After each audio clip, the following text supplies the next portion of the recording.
Hey friends, welcome to One Flight Down Basement Beer Tastings. Today I'm trying out a craft lager that comes all the way from Brantford, Ontario. One, two, one, two, three.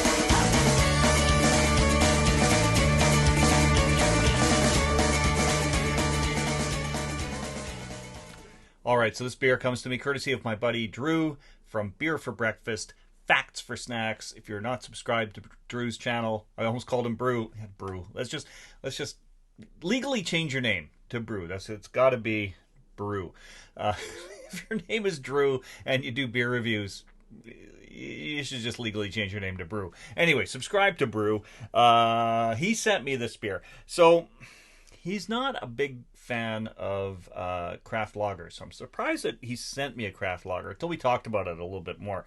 So this one is called Bixel's Lager. It's from the Mash and Paddle Brewing Company. I had a couple of Mash and Paddle beers from Drew, so you'll see a few more reviews of their beers in the next little while. But this one, Bixel's, is actually an older brewery that was in Brantford. It was like, I think he said it was from like the early 1900s. Brew actually talked about this in his video, and I'll leave a link to that. It's worth checking out. Kind of gives a nice history of this product. But yeah, it was around, early 1900s. 2014, the Mash and Paddle company was established. They apparently bought the rights to the name. I'm assuming the recipe as well. I don't know for sure, but this is, supposedly a recreation of the Bixel's Lager, which was brewed in Brantford, where Brew lives for so long. So I'm going to tell you about this beer. It is 5% alcohol, pretty standard for a lager. Doesn't really tell me anything else. It contains barley. I'm sure it contains other things as well. But really, that's all it says. Just contains barley. Packaged on? No, nothing. There's really, not a lot of notes on here. So let's just crack this one open and see what we got.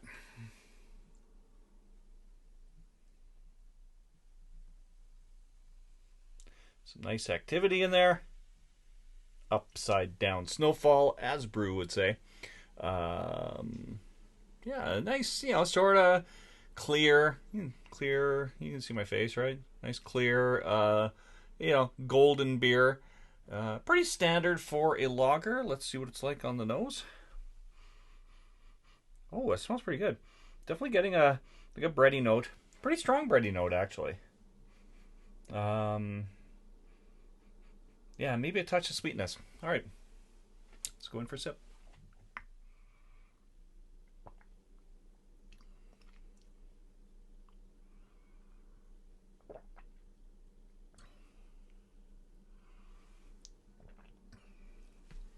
It's very malty. I'm getting like a really strong malty note in that.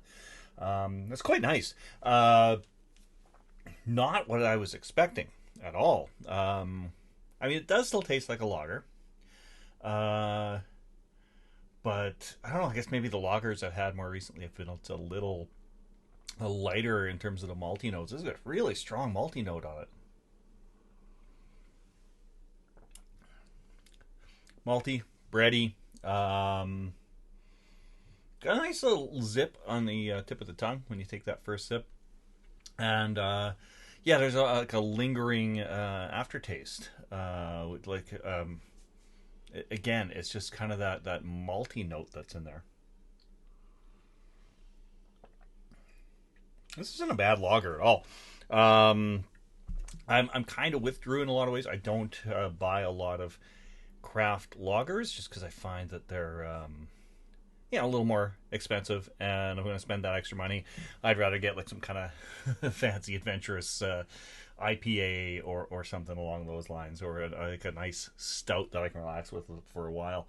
Occasionally you get a decent craft lager, and this one's pretty good. I don't know if I would like seek it out, and that's just kind of me with craft lagers because of what I said. But it's a pretty good beer actually.